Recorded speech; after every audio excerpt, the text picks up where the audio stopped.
Well, dude, there's a scene in the first episode, and I'm sure you've seen it because you actually brought it up when I saw you in Seattle, where you guys get in a brawl, man. Like everyone's out on the field. And there it is. Like they just showed snippets of it. I haven't watched the whole show just yet, but I mean, you can clearly hear making comments to the other team. Yeah. Was that so? So basically, bench is clear, and you've got dudes with mics and cameras running right in the thick of it. Oh yeah, big boom mic, cameras. They're getting all of it. I was caught saying some things, causes a little stir with my family, but. I mean, that's what really happened, and I hope people enjoyed the realist of it, I guess.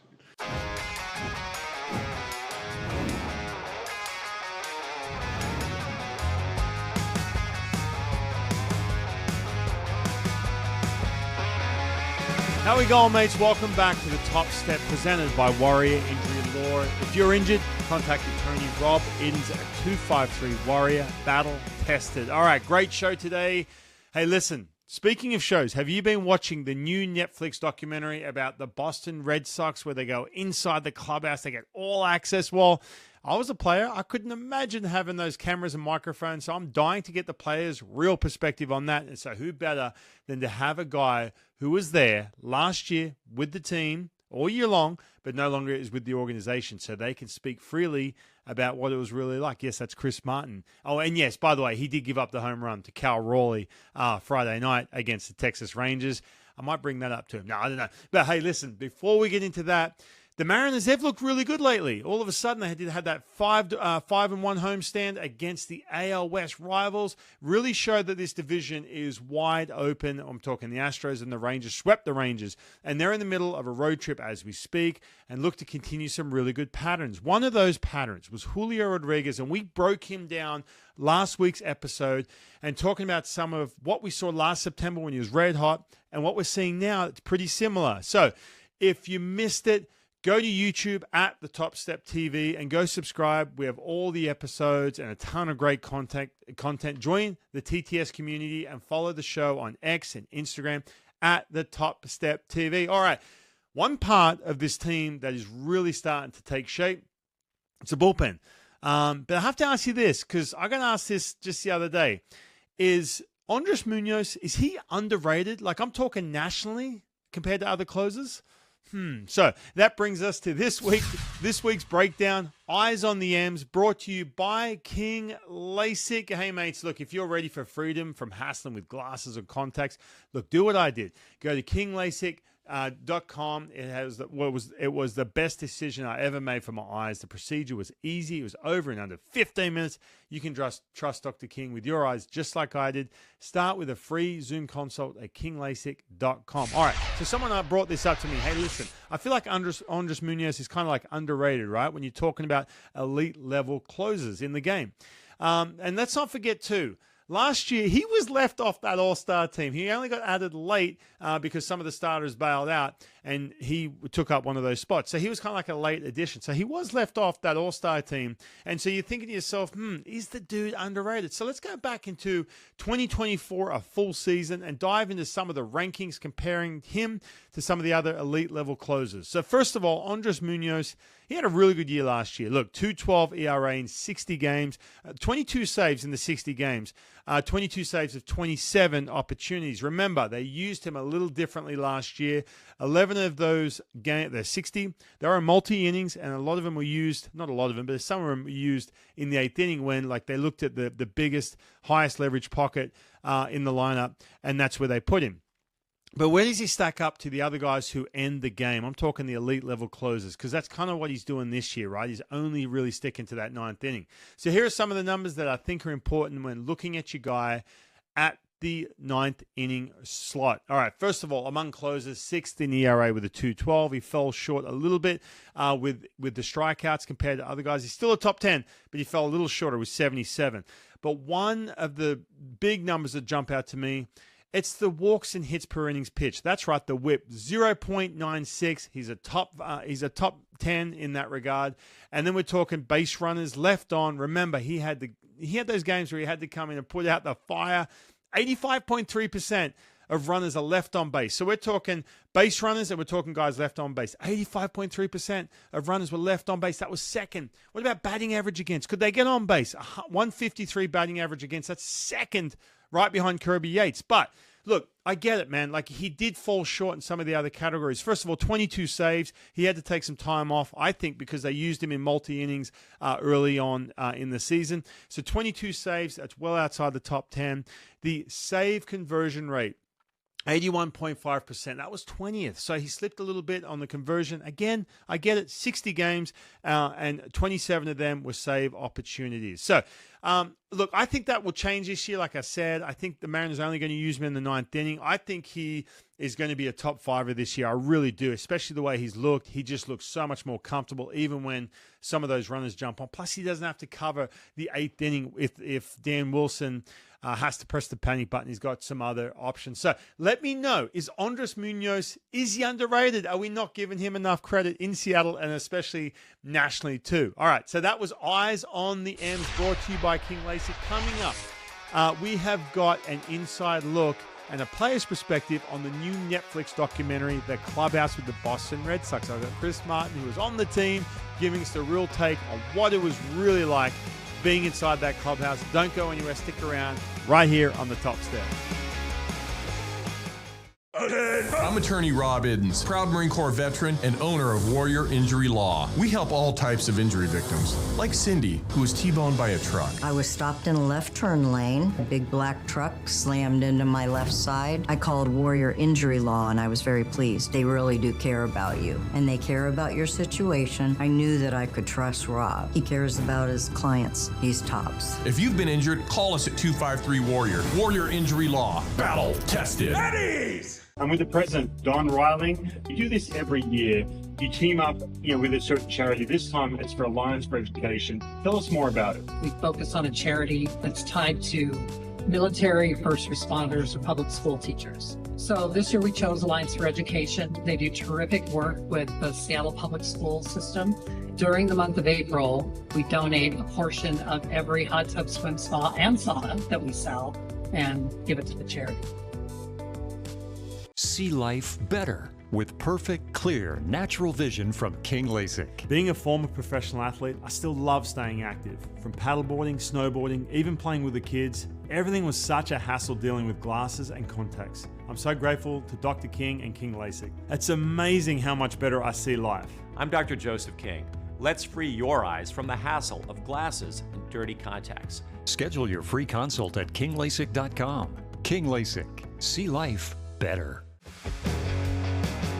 All right, welcome back to the Top Step and welcome to the San Juan Seltzer interview. Chris Martin of the Texas Rangers. He was with the Red Sox last year when Netflix had 100% access to the team. Chris, great to see you, mate. How's things? It's going good. It's good. Dude, hey, good to see you, man. I got a chance to see you in Seattle, and I did want to ask you, we didn't get a chance to talk too much about it, but look, this Netflix documentary, everyone keeps bringing it up to me like, hey, do you think this is legit, like real, like, or is anything off limits, right? And, it just debuted the other day. Everyone's talking about it. Have you had a chance to watch it at all? I've watched some clips here and there. I might have watched the first episode, just kind of sped through to kind of see what it was about. Obviously, I lived it, so I'm not sure if I'm going to finish it. But, yeah, to your point, I mean, it's full access. They had us mic'd up in the clubhouse, on the field, everywhere. So, but obviously you had your choice if you wanted to be on it a lot or a little. So, well, how did that work? So you could like was it a situation where you opted in to have a microphone on, like part-time, full-time? How'd that work? Yeah, I mean, if they asked you, if they wanted to put a mic on you, you had the option of saying yes or no. So. Was that just on the day, or was that like in the beginning where guys like, yeah, I'll do this, and then like 2 months in, they're like, oh man, this is a mistake? Yeah, I think there's a few that happened to. To be honest with you, I mean, you've played this game. This game's hard enough. I opted out from the beginning. I think I gave them a little bit there towards the end so they could get a view of the bullpen, and then I was out from there. I wanted to focus on trying to win games. Did you know this? Like, at what point in the off season did they let you guys know that Netflix was going to be in the clubhouse and in the dugout and everywhere? They told us at the end of the year last year. Oh, no way. Yeah, they brought it up, and we're getting guys' opinions, and we knew through the off season that this was going to happen, and I guess you could prepare for it. Yeah. Did it? I got a question in regards to guys like joining the team. Do you think it affected? Like, was there any like situation where a free agent was like, nah, you know what, I can't deal with that this year? Like, do you think it affected their chance of like with free agency or anything like that? Or no? I don't know. That's hard. The show didn't come out until all that was over with. So yeah, right. I'm not sure if guys' minds went to that or not, but I can tell you, I can speak for myself. I just, I didn't want to be. Obviously, there was mics everywhere, so it wasn't fully genuine because we did know, and there was times where there would be a mic that would pop up over you, and it was kind of hard to have a genuine conversation when you have a mic and your camera in your face. So, right. But I think they tried to capture it the best that they could. The guys that were willing to do it. Like, in other words, like sitting around the clubhouse, talking to your buddies, there's certain things that you're like, you know what, like any other time, I mean, this is your 10th year in the big leagues, 9 other years, including now, you would sit there and have that conversation. But the fact that you got a giant big boom mic over the top of you, that was basically, you know what, this conversation is going to be totally different. Yeah, there was a lot of times, the cameras were around, you'd go the other direction. In my opinion, I think they could have done without the mics in the clubhouse, but I guess, talking to you, and you thought that was pretty cool to see the inside of all that. So I can't speak for everybody, and the people who were watching, hopefully they enjoyed it and got a little more understanding of what goes on. Well, dude, there's a scene in the first episode, and I'm sure you've seen it because you actually brought it up when I saw you in Seattle, where you guys get in a brawl, man, like everyone's out on the field. And there it is, like they just showed snippets of it. I haven't watched the whole show just yet. But, I mean, you can clearly hear you, making, comments to the other team. Yeah. Was that – so basically bench is clear and you've got dudes with, like, mics and cameras running right in the thick of it. Oh, yeah. Big boom mic, cameras. They're getting all of it. I was caught saying some things. Causes a little stir with my family, but, I mean, that's what really happened, and I hope people enjoyed the realist of it, I guess. So you're saying you had family members hitting you up after, like, some of those scenes? Yeah, my wife wasn't super thrilled about the words that came out of my mouth, so. But I kind of get that, man, because like if it's going to get that raw, especially when I mean, I never thought about that. Like my wife did. Like if it's not like she's going to have like a HD camera 3 feet away when you're about to when you're in the heat of that moment and all in, like bench is clear, and all of a sudden you're yelling across the other side of the field. That makes a lot of sense when you think about it. I mean, it's all. Everything you've played, so you understand the adrenaline and the competition mode, and sometimes you're not thinking clearly in the moment, and things happen, and so I mean, it's something that I got to live with now. Hey, there was a lot of Tristan Casas and Jarren Duran. Did they? Like from the onset, they're both both characters. Like Jarren Duran seemed quiet to me until I watched this show, and Tristan Casas, I'd heard about him laying out, sunbaking on the first day he was in the big leagues and everything else. Was it something from the onset where like Netflix, when spring training, sort of pinpointed dudes and did they have to ask them, hey, look, we're going to get you off the field. We want to really profile you, or is that something that just kind of developed and then by the end of it, they're like, yeah, these two are the guys who we really should focus on? Yeah, I think obviously they got great, to each of their own, they have different stories, and they were respectful. They asked if you wanted to do more or less, and they were respectful through the situation. I was pretty upfront that I didn't want to be featured on it, so, and they didn't feature me, so they kind of they respected kind of what I wanted. Did you feel like there's a scene in the first episode, if you've seen it, they're in Seattle and they're basically talking about JP Crawford can't hit pitches inside. Julio can't hit anything unless it's down the middle. Now, I get that. Andrew Bailey, he's trying to, fire his pitcher up, dude. Like, I don't want my pitching coach, because I had some people say, oh, I can't believe they said this about JP. Or I'm like, dude, you understand, like, going into a game, you don't want your friggin' pitching coach telling you, oh, hey, look out for this. No. You want him to get that confidence up. But was there any ever moments for you, like and I know you weren't mic'd up, but a situation where you're having, let's say, a team meeting or you're working with a coach, the camera's right there. It's just like, okay, enough, man. Or any of your teammates, especially when you're talking August, September, where your teammates are just like, hey, listen, no. Like, we need you just to step aside here because this is like a pretty intense time, or someone could be struggling or whatever it could be like that. Yeah. Like I said, they weren't on me as much, but I can't speak for everyone else, but I'm sure, I'm sure that they probably pushed their boundaries as far as they could, Did Alex Cora, like, before the season, were they there day one of spring training? Day one. Did Alex Cora, address the team without the camera, saying, hey, listen, this is how it is. Put your hand up if you feel like, you oppose this or anything like that? Like, did he address the team without the cameras there?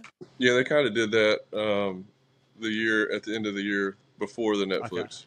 Oh, gotcha. No way. Yeah. Like, in regards to what? Like what was?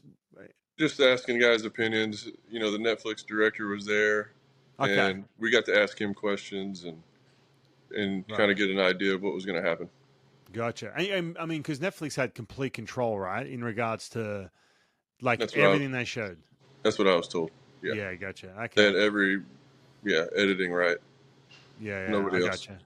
Well, look, man. It was good for me. I had two thoughts about it. I said this to you the other day, because I know you really well, man, and we go way back before your time in the big leagues, and especially before you've had all the success now in the big leagues, and obviously pitching in some big spots. But two things. Number one, it was good for me because it just took me back to all those stressful times and the good times and all that. It was nice. Right. But two, I'm like, every time you popped up on the screen, I'm like, how's Marty dealing with this right now?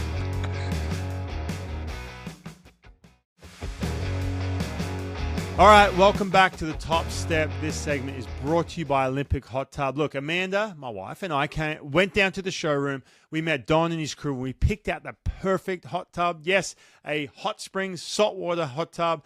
Can't wait for it to get to the house. This month, a portion of every hot tub, swim spa, and sauna purchased at Olympic Hot Tub will be donated to Alliance for Education. This wonderful charity develops programs to increase equity for students and teachers. It's the perfect time to improve your own health and wellness by supporting kids and schools in our community. Learn more at olympichottub.com. Better you, better life. By the way, Netflix should do a documentary just on your story alone, dude. Tell us, man.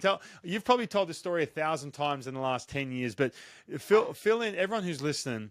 Talk us through. You get done playing college ball, have some injuries, independent ball. I'm trying to summarize here. Then you get a chance to play pro ball. But talk us through. Give us the real story behind that. Yeah, the Cliff Notes version.